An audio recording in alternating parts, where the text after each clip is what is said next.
artificial intelligence will completely transform our world. But what is AI? Why will it affect you? And how can you and your business survive and thrive through the AI revolution? Welcome to AI and You. Here is your host, author, speaker, and futurist, Peter Scott. Hello, welcome to episode 287. What is consciousness? That is a profound question that many would say is unanswerable. And how could you make artificial consciousness? That's a more profound question that many would say is impossible. Tackling both of those head-on is Suzanne Gildert, founder of Nirvanic, a quantum AI research company. She's not just talking about consciousness, she's doing something about it. She is a prolific inventor with more than 60 US patents in quantum computing, humanoid robotics, and artificial intelligence. Suzanne has a PhD in experimental quantum physics. I mean, how cool is that? And was the founder of two robot companies, Kindred AI and Sanctuary AI. At Nirvanic, she seeks to understand consciousness and innovate conscious AI using quantum computing.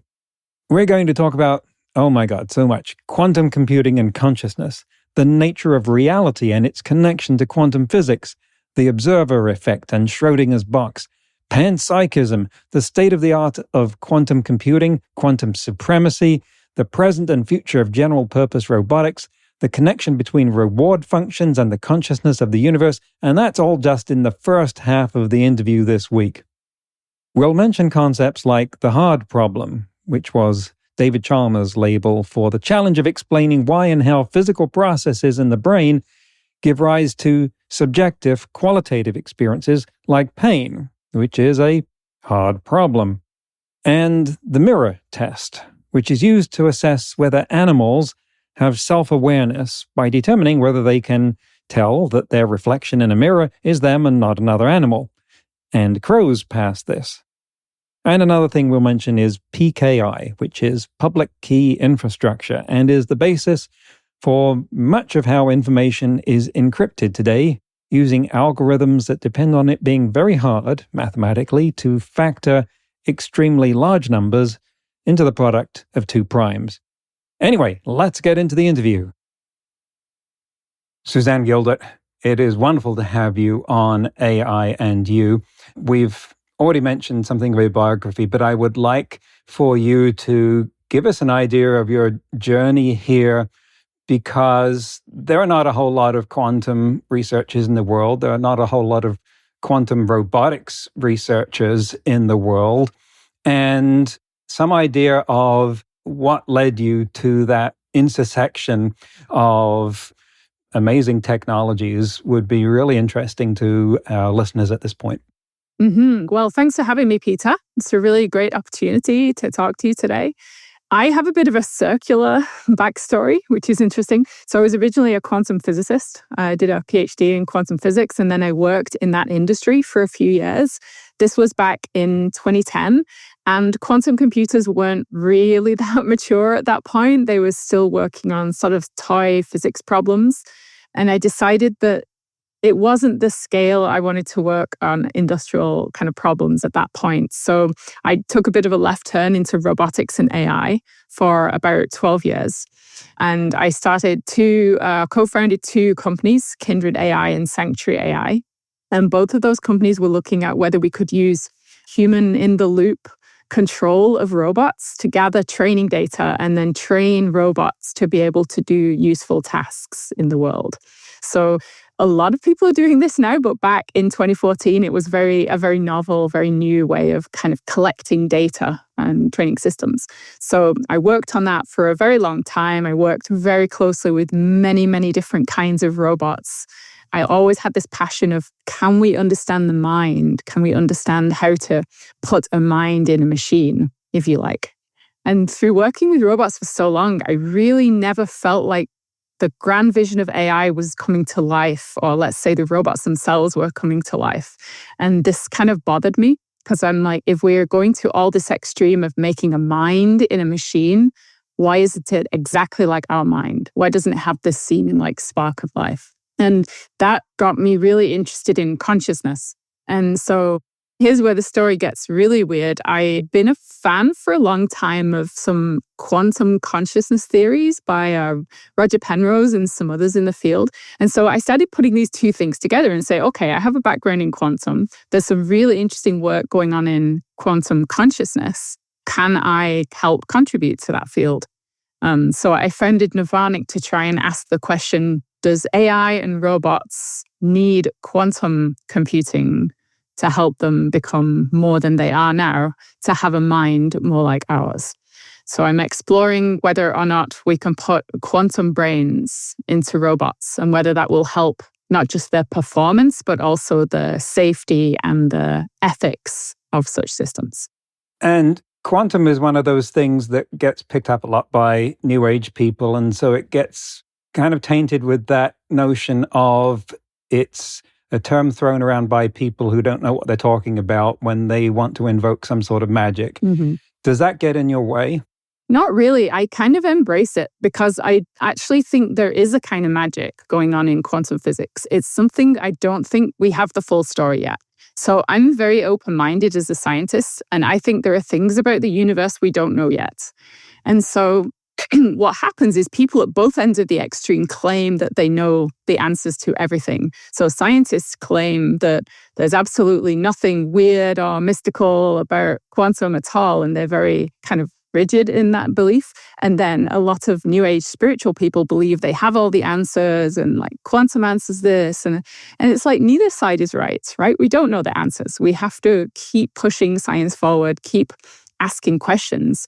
I think there is some weird stuff going on in quantum physics, but I think we have to be very careful and apply the scientific method to try and unpeel those little threads, those unknowns that we don't know yet. And is it your goal to build a consciousness that follows all of the principles that you're studying here? Yeah, so I think the language is important here. I don't think you can build consciousness. I think consciousness is something that exists in the universe, like energy or light or electricity or charge, if you like. I think it's a fundamental property of physics. So I think when we talk about building consciousness, it's more like gathering it together or harnessing it or composing it in the right way to create something that works like the minds that we know. So, all right, let's parse these distinctions more carefully then. Is it your goal to create a robot that acts human-like with respect to the way it expresses its intelligence?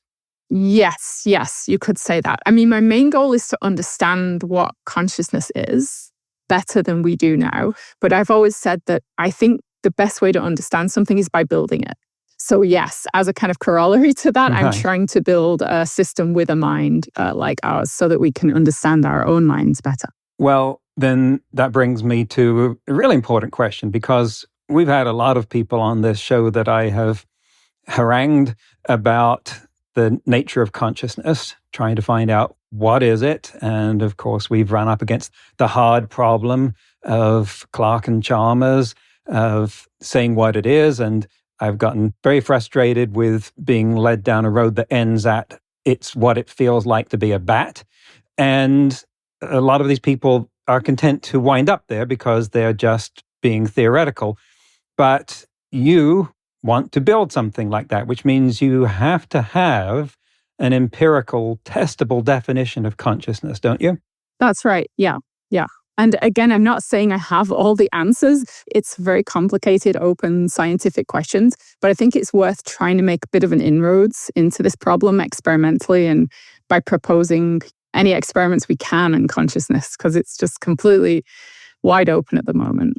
So what does that look like? What do those experiments and tests look like? Are we talking about like the mirror test? Mm-hmm. Like the crows have self-awareness because they can tell they're looking at their reflection, or what? Can you reveal this methodology?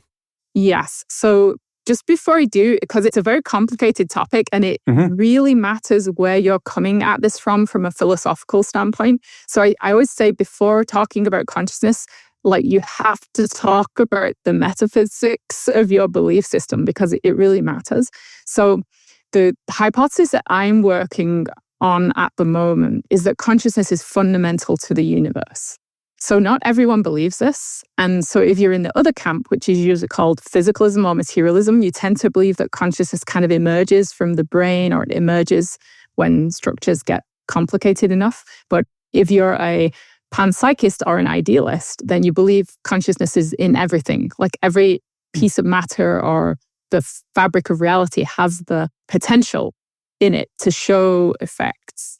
And just to interject there, what I'm hearing more from even classical or mainstream physicists these days seems to be them coming around to the idea that consciousness is a fundamental building block of the universe, and that our traditional understanding of reality does not go down far enough for them, and maybe want to fold that in as you go on. Yeah. And I think more and more people are coming around to this point of view. And again, it's like an open scientific question. So it's okay to be on either side of the argument, or to even be neutral about it until there's more evidence. But the reason it's important is because initially, if you think people who think there's a link between consciousness and quantum physics are often dismissed. Like, that's ridiculous. Just because two things are mysterious doesn't mean they're linked. But if you, like me, believe that consciousness goes all the way down to like the fabric of reality, then quantum physics is also down there. It's like the fundamental building blocks of physics of our reality. So the fact that there might be a link between them makes much more sense if you think that consciousness is also part of fundamental physics itself. So I kind of just wanted to clarify that, because you get a lot of people throwing what's called the two mysteries argument at you, and I don't think that's really a valid criticism anymore.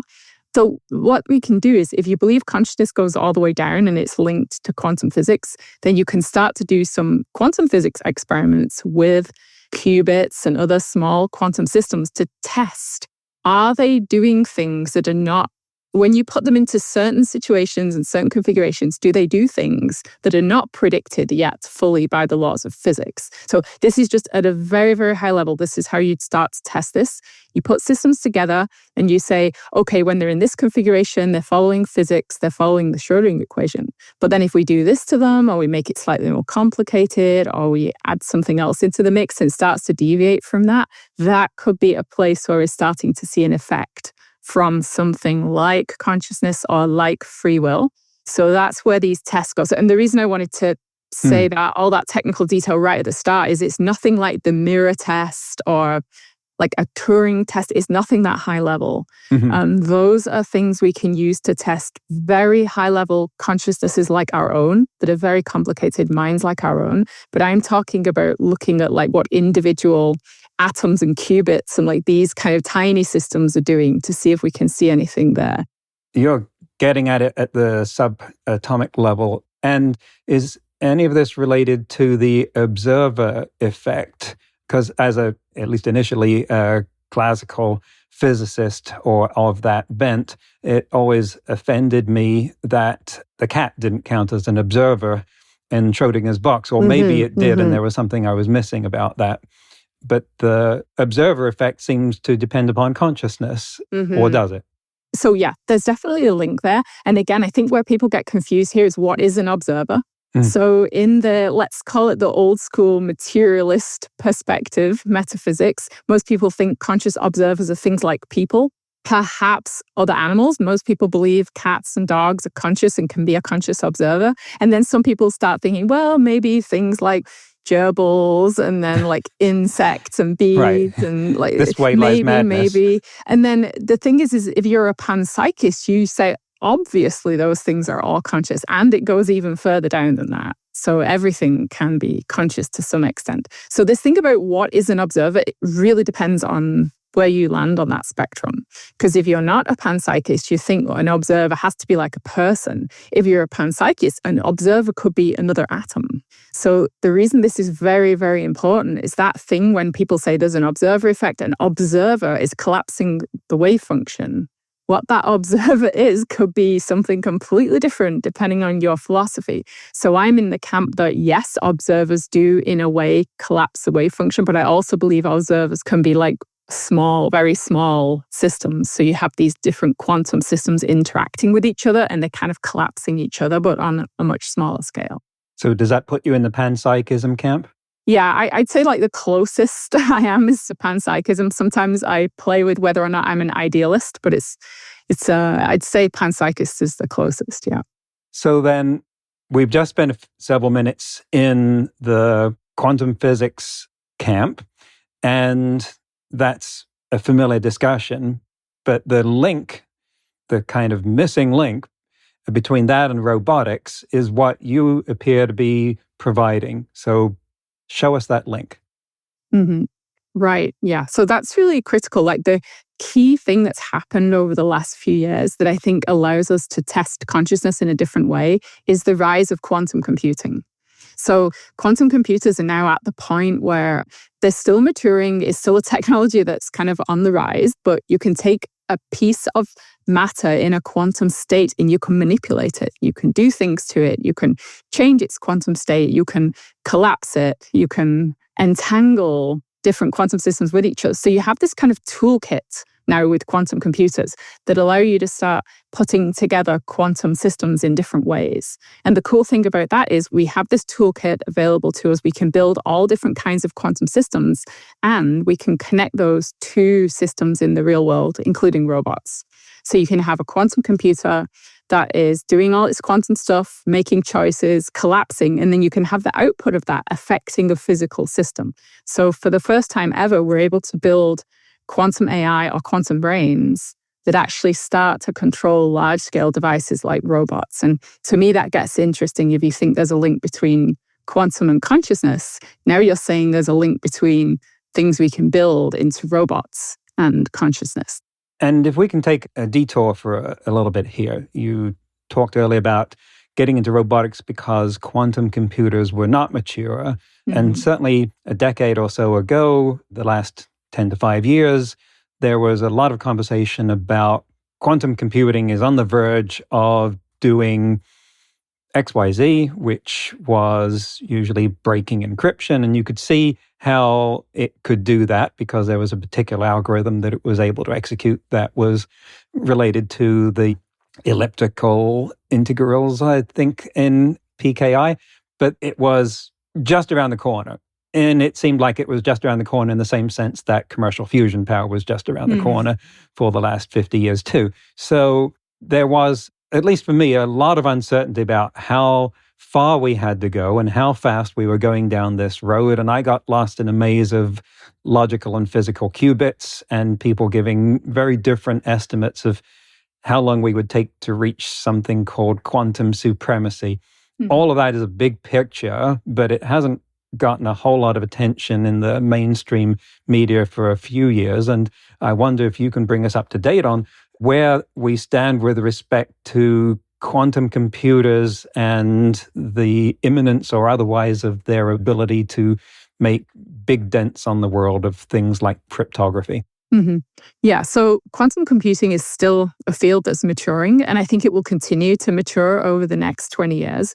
I think there's been an awful lot of progress made in quantum computing, but there's still one thing missing, I think, from it, which is kind of blocking a lot of the progress. So what's been going well? Well, the hardware itself is going amazingly. There's been so much investment going into quantum hardware. There's now like over 100 companies that are building quantum computing hardware, which is quite amazing. So that's great. The problem comes in how do you apply it to software and algorithms? So we haven't had anywhere near as much progress in quantum algorithms over that time as we have in the hardware. So you mentioned cryptography. That was kind of like the first use case people really thought of.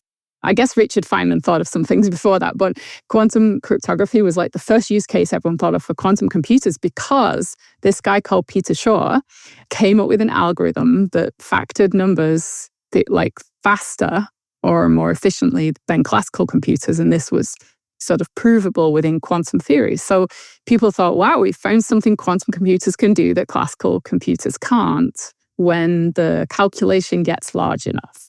And then everyone just piled on that and they're like, wow, if quantum computers can do that, imagine what else they can do. The problem was no one could imagine what else they could do. So there have been a bunch of algorithms developed, but there's still not that many. I'd say there's probably only like 5 to 10 quantum algorithms that people have discovered that will actually help things run better on quantum computers. So it's just this very slow progress. And the one that everyone's interested in at the moment is quantum simulation. So for example, a quantum computer can better simulate something like a molecule or like even a protein or something like that, because that in itself is a quantum system. So what everyone's piling on now is quantum simulation, quantum chemistry, and materials simulation. So can we use quantum computers to design the next generation of like molecules, drugs, materials, all these kind of things using quantum computers? So that's a huge area that's doing really, really well. So we've got cryptography, we've got chemistry and simulation, and we've got optimization as well. So quantum computers can do optimization problems better than classical computers. That's also been shown now with a supremacy result. But there's still only like 3 things. We need more algorithms. So I think the thing that I find really interesting is, can quantum computers be applied to problems in AI, problems in things like prediction, things that the brain does? So prediction, control of robots. And I think the answer is yes, but we're still trying to discover those algorithms at the moment. So yeah, we're just held back. The field is held back by the lack of algorithms, and the hardware still needs to get better as well. And is it the case that these algorithms have to be developed very painfully, one at a time, by a lot of skull work? Is there perhaps a holy grail here of coming up with a general mapping from quantum computing to parallel computing? I don't think so. And people will disagree with me on that. But I think quantum computers are very specialized. I think they're going to be very special purpose, but we have to find a good algorithmic category that's both special purpose and general enough that lots and lots of people want to use it. So this kind of happened with GPUs. Like originally GPUs were very good at displaying pixels on screens for you, which is kind of specialized. But then people found that they could use them for machine learning, which is still a very narrow thing if you think about what computers are used for in the complete sense.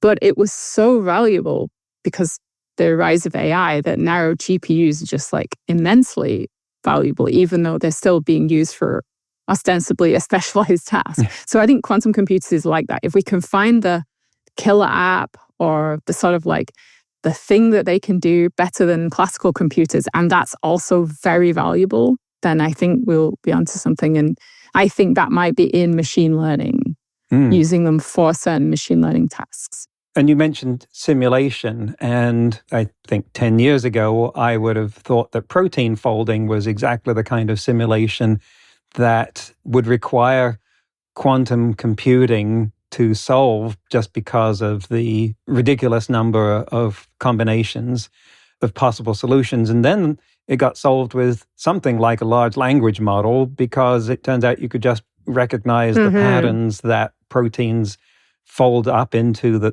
ones we already know, and use that to make a very good guess at what one that we haven't discovered yet does, which I think is part of a broader conversation around the intersection of robotics and the computing to drive or build a world model around it, because large language models now are getting all the attention. So people are using that as the hammer for the nails of how do you make robots navigate the world? And you are looking in a different direction.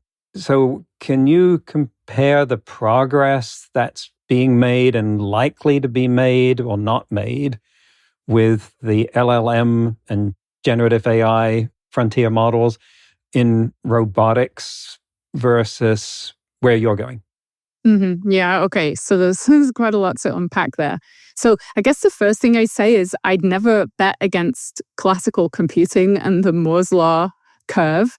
There's this problem in quantum computing where there's kind of an arms race going on. Like quantum computers are getting better really fast, but classical computing is still getting better at a high rate as well. So these two things are kind of racing against each other, which makes it seem like quantum computing isn't really going anywhere when it's really just kind of keeping up, if you like, with the advances in classical computing. So what we've seen with LLMs, if we have this amazing ability now to ingest huge amounts of data, train a model, and then have it behave at what seems like human level, maybe even superhuman level performance on language tasks.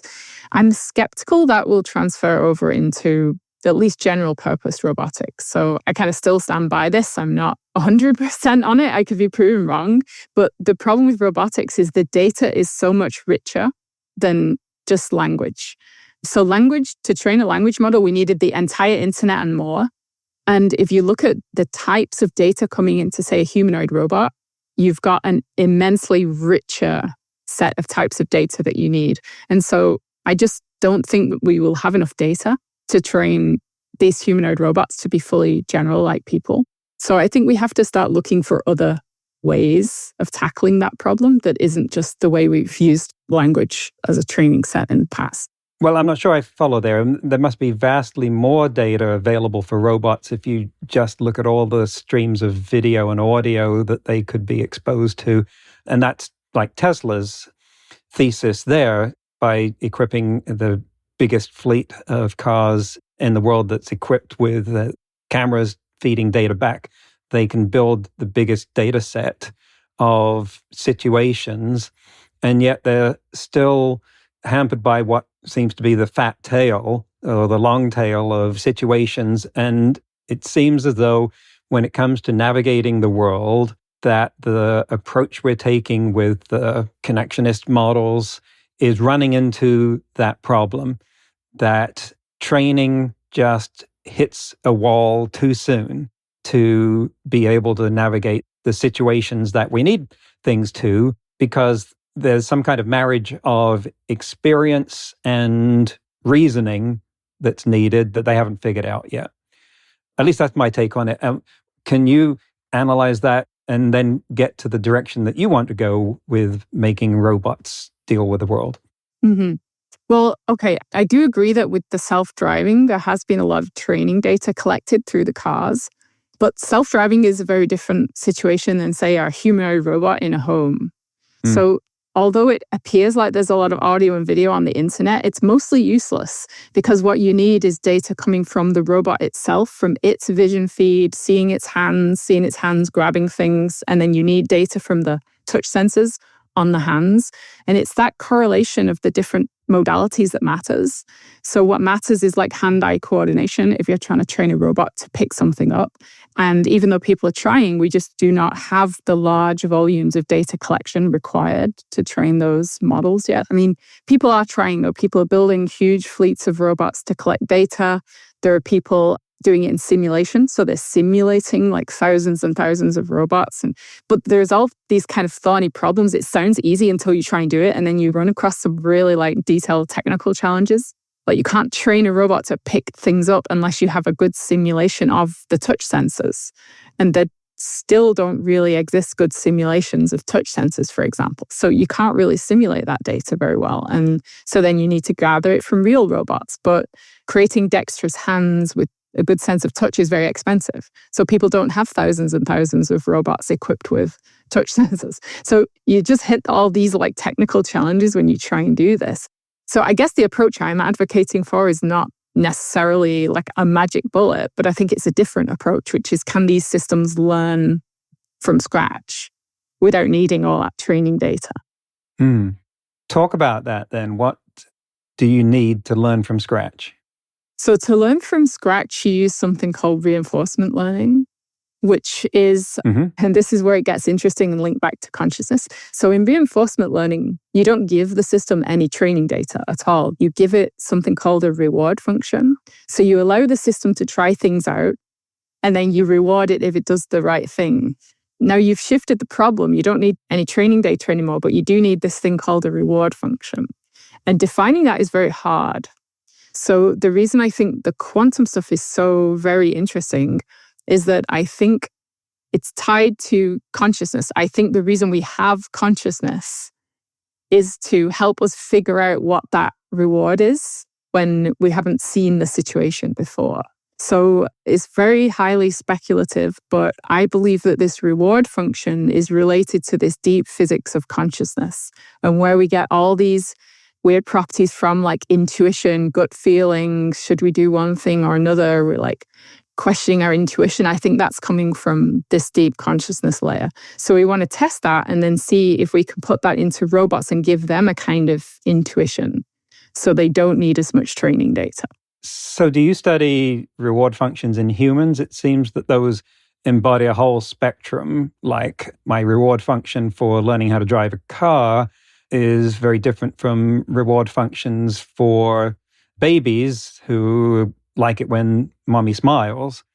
And maybe it goes back even further to that, to something encoded in the genome or the biological structures around that. How far do you go into that? I think that it's very complicated. I think there's all kinds of different reward functions that have been learned over time in humans, but they all have to come from like some original source reward function, right? So the way I think about cognition is that there's an underlying source reward function that's driving everything. But then around that, after we've implemented it, if you like, we then learn kind of like hacks and techniques for achieving the reward without having to kind of go all the way back to that source reward function. So I think the source is something like dopamine? No, I'm thinking more abstract than that. I think the source is to try and maximize your conscious experience over all time. So if you think of the entire universe as having a kind of reward function, what is it trying to achieve? It's trying to maximize conscious experience such that it can explore itself or understand itself.